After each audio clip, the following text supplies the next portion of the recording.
আমি আমার সমস্ত কাজ করে গুছিয়ে নিয়েছি আর স্নান করে রেডি হয়ে গেছি বাজারে যাওয়ার জন্য। আর তোমরা তো দেখলেই আমি কোনো সাজুগুজু করিনি, শুধু জামাটা পরেছি জাস্ট, আর মাথাটা আঁচড়াতে হয় আঁচড়িয়েছি, আর কিচ্ছু করিনি। তারপরে চললাম সাইকেলটা নিয়ে, মমতা দিদির সাইকেলটা নিয়ে চললাম বাজারের উদ্দেশ্যে। বাজারে তো পৌঁছে গেলাম, এখনও দেখি বান্ধবী আসেনি। এই যে আমাদের বানিয়া বাজারের সুভাষ মূর্তির মোড়, এখানে দাঁড়িয়ে আছি, বান্ধবীর জন্য ওয়েট করছি।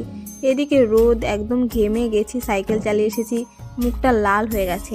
দেখছি বান্ধবী এসে পৌঁছেছে, টোটো থেকে নেমে আসলো আমার কাছে। ফার্স্টে আমরা দুই বান্ধবী মিলে চলে গেছিলাম পার্লারে ভুরু প্লাক করতে। আমি এত আগে ভুরু প্লাক করলাম কারণ আমার না আর বাজারে আসা হবে না, এর জন্য যদি দু একটা হয়ে যায় আবার, তাহলে বাড়িতেই তুলে নেব ভেবেছি। এর জন্য বাজারে যখন আসলাম আজকেই তুলে নিই। দুই বান্ধবী মিলে যা মজা করলাম, একবার এ মাথা থেকে ও মাথা বাজারে পুরো ঘুরলাম।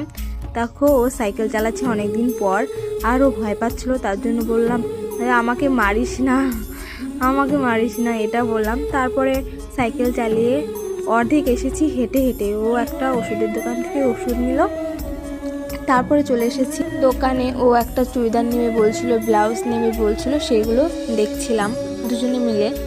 কোনো কিছুই পছন্দ মতো ওর হলো না, তাই আর নেওয়া হলো। দুদিন পরে আসবে, তাহলেই ভালো পাবে। এরপর চলে আসলাম দুই বান্ধবী মিলে মোমো খেতে। মোমো অবশেষে আমাদের সামনে এসে পড়লো। মোমো তো খাচ্ছি, আর মোমোটা না জাস্ট অসাধারণ ছিল, মানে এত ভালো খেতে ছিল কি বলবো। আমাদের বানিয়া বাজারে আসলে অবশ্যই এই মোমোটা একবার ট্রাই করে দেখবেন আপনারা। এবার আমাদের খাওয়ার পালা, আর দুই বান্ধবী মিলে অনেক মজাই করেছি। কালকে অনেক দিন পরে দেখা হয়েছে তো, এর জন্য খুব মজা হয়েছে।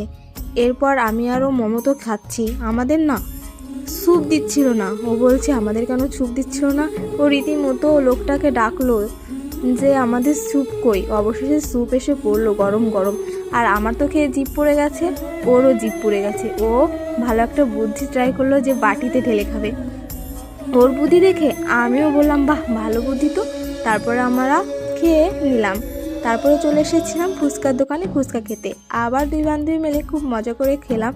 এখন ওকে টাটা বাই বাই করে দিলাম। আর ওর সাথে দেখা হওয়ার একটাই উদ্দেশ্য, মানে ওকে ডেকে নিয়ে আসার একটাই উদ্দেশ্য, ওদের বাড়িটা অনেকটাই মানে দূরে, ঘুরে যেতে হয়। এর জন্য আমি যাব না বলে ওকে বলেছি, তোর সাথে অনেক দিন ধরে দেখা হয় না, এর জন্য ওকে আনা, আমার বোনের বিয়ে, তাই ওকে নিমন্ত্রণ করার জন্যই আসলে ওকে এত দূর টেনে এনেছি আমি। বোনরাও বাজারে এসেছিলো, ঘড়ি কিনে বাড়ি ফিরে আসলাম একসঙ্গে।